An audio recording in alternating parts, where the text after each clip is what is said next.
Cleveland Cavalier fans can finally take that breath, that sigh of relief, as the doomsday many had predicted will actually not come to pass, as Donovan Mitchell has agreed to sign a 3-year extension worth $150 million with the Cleveland Cavaliers. He signed that extension on Tuesday, July the 2nd. So Donovan Mitchell will remain with the Cavaliers for at least the next 2 years. He does have a player option on after that second year in the contract, in which if he chooses to stay in Cleveland, he can sign a very lucrative extension due to the fact that he would have fulfilled the league's 10-year service requirement, or he would have been in the league for 10 years. So Donovan Mitchell is going to remain a Cleveland Cavalier, an absolutely huge signing for that franchise, for the city. Definitely the biggest contract signed for that franchise since 2014, when LeBron James had finally decided to return to Cleveland to help them eventually capture that 2016 championship. So definitely a big deal and a big signing for Cleveland, but obviously, the East has gotten more competitive with moves that were made in free agency, with, for example, the Knicks getting Mikal Bridges, and, the trade kind of expanded. I believe they also acquired Keita Bates-Diop in that trade as well. So they've gotten better. Philly, with the addition of Paul George and also Andre Drummond, amongst others, is also a better team than they were before. The Pacers are there as well in the Eastern Conference, albeit maybe on the same level. And then you also have Milwaukee, who hasn't went anywhere as well. And no one can forget about the reigning defending champion Boston Celtics. So the East is definitely become more competitive, a little bit more challenging to navigate. And if the Cavaliers want to remain competitive and want to stand a chance against all these teams in the East, they need to do more than just sign Donovan Mitchell. So what else can they do to put themselves in contention in the East? However, before I delve into what they can do to improve, I kind of want to take a look at how they performed last year, how they finished last season. So last season, the Cavaliers finished as the 4th seed in the Eastern Conference, right? They finished with a 48-34 record in the East. Back around January and February, they went on an 18-2 stretch, right? 18 wins and 2 losses over the course of those couple of weeks, that month and a half, if you will. Didn't finish the season as strong as they would have liked, but ended up finishing with the 4th seed, in which they went to the postseason, beat Orlando in round 1 in a grueling 7-game series, and then lost to Boston in the Eastern Conference semis, the eventual champion Boston Celtics, in a 5-game series.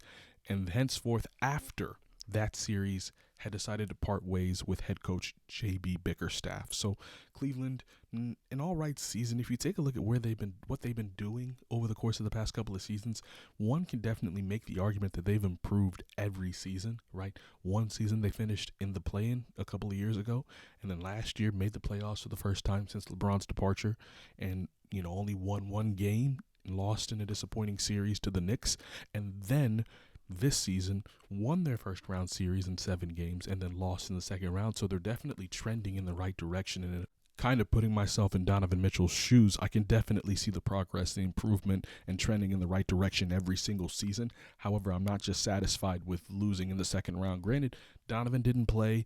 Jared Allen didn't play the entire series. Donovan played about 3 games, if I'm not mistaken. Jared didn't play the entire series, and Karras missed, I believe, the last game, if not the last 2 games. So, definitely something you can kind of hang your hat on, of saying, okay, well, we weren't at our best when we lost to Boston, albeit we still lost, and we can't be satisfied with the result. So how can we improve, right? So what can we do to improve and get better going into the next season? So first things first, I think the decision to part ways with Bickerstaff was the right decision, right? I think when you are taking a look at rebuilding a franchise, I think you're going to come at a crossroads that the Cavaliers were at this past offseason, right? Or during this offseason, where you have a coach that has helped you build the right habits, has helped instill the right culture, the right mindset in said players, but at the same time, he's not the coach that's going to get you over the top, right? You take a look at Golden State and hiring Mark Jackson and how he helped build the habits and challenge them to becoming a better defensive team, but ultimately wasn't the coach that helped them achieve that dynasty level. That was Steve Kerr. If you look at the Toronto Raptors, right, when Dwayne Casey had all those years in Toronto having a level of success and then was finally let go when they brought in Nick Nurse, they won that championship. I think a lot of the times when you look at where you are as a franchise and you examine what you can do, what you can build on, how you can improve, I think when you take a look at coaching and you really kind of examine where you are relative to coaching and where you can be, if you've maximized your potential, once you get to a point where you've maximized your potential with the coach that helped you rebuild, it then becomes a conversation of when is the right time to move on from the coach that is trying to build the right habits, from a coach that is trying to instill the qualities of building a culture, to a coach that now has the mindset of, okay, now I have to teach my team how to win. And I think the Cavaliers were at that crossroad this offseason and made the right decision in letting go of J.B. Bickerstaff in favor of Kenny Atkinson. Kenny Atkinson, formerly of the Brooklyn Nets, he coached in Brooklyn from the 2016-2017 season to the 2019-2020 season, so about 4 seasons in Brooklyn, in which he had an overall 118-190 record in those 4 seasons in Brooklyn. And I think this is a really good hire for the Cavaliers. When I look at the weaknesses that I listed there in the graphic, I believe from a coaching standpoint, he kind of fixes some of the issues that they had last season, specifically with playing with pace and space. You look, when the Cavaliers, there's a lot of noise around that 4 core rotational players that they have in the starting 5. They call them the core 4, I believe, out in Cleveland. There's a lot of conversation about needing to break up those core 4 players. I am not convinced that that's what needs to be done, because those are guys that are all relatively very good at their position. I know that Darius Garland specifically had a down year, but I do think all 4 of these guys can still really contribute at a high level. It can still fit under the right system, under the right scheme, and I think Atkinson can do that, right? Number one, I think if you're going to play with this 2 big lineup, you have to be able to play with pace and have space, right? One of the things that Atkinson alluded to upon his introduction into Cleveland was using Mobley in such a way that is almost comparable to the way that they used Draymond Green in the past couple of years in Golden State. So I think if you have Mobley take on more of a decision-making responsibility in addition to playing a little bit faster, I think it can really open up things for both him and Jared as well. If you're looking for a coach to play with pace, look no farther than Kenny Atkinson. In 2016, 2017, he had them first in pace. In 2017, 2018, he had them 6th in pace. In 2018, 2019, he had them 11th in pace. And in 2019, 2020, the Nets would have finished 10th in pace. So 3 out of the 4 seasons, Kenny Atkinson was the head coach in Brooklyn. He had them finishing top 10 in pace, which is a far cry from where the Cleveland Cavaliers have been these past 4 years. In 2023, 2024, they were 24th in pace. The season before, they were last in pace. The season before, they were 25th, and the season before that, 25th. So off rip, there's a distinction in philosophy and possibly scheme with Atkinson juxtaposed to Bickerstaff coming into this next season. The expectation is that this team will play at a much faster pace than they had in past seasons, in addition to the fact that I also believe they'll get up more 3-point attempts, right? Atkinson, in all 4 seasons he was in Brooklyn, had the Nets ranked top 5 in 3-point attempts each season he was the head coach in Brooklyn. So, like I said, there definitely will be some philosophical differences in how the Cavaliers will run their offense, and I think it's the right call, right? When you have 2 bigs, especially bigs who can't shoot, and we're going to get to Evan Mobley here in a moment, bigs that can't shoot, I think this is the best way to do it, right? Try and space them out, try and have Mobley make those decisions, and also get up more threes, play faster, run in transition, up that level of pace, and I think Atkinson will have the right approach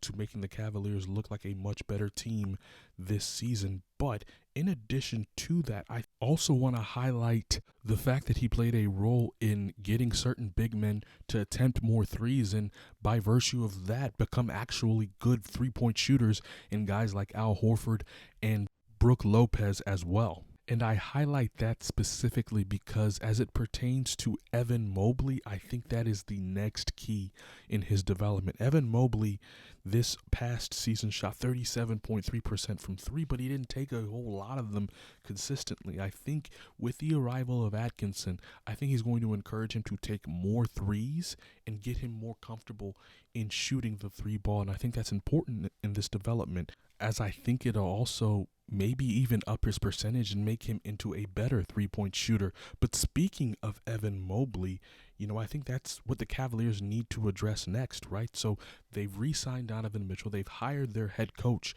I think signing Mobley, who's eligible to a rookie max extension this offseason, is their next order of business. Mobley this past season averaged 15.7 points off 58% shooting from the field, and as mentioned earlier, 37.3% from the three-point line, along with 9 boards and 3.2 assists. So Mobley definitely next on the agenda, but like I said, there's still more to do. So what other weaknesses do the Cavaliers have coming into this offseason? Well, they need more consistent three-point shooters, right?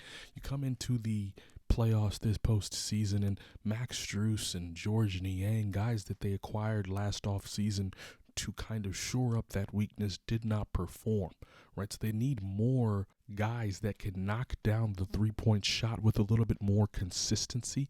Another thing they need are legit 3-and-D wings with size. I am actually a fan of Isaac Okoro. I think he has steadily improved, specifically in the realm of three-point shooting every single year he's been in Cleveland. However, he is a little undersized at about 6'4", 6'5", and can't keep up with guys like Jason Tatum and Jaylen Brown defensively.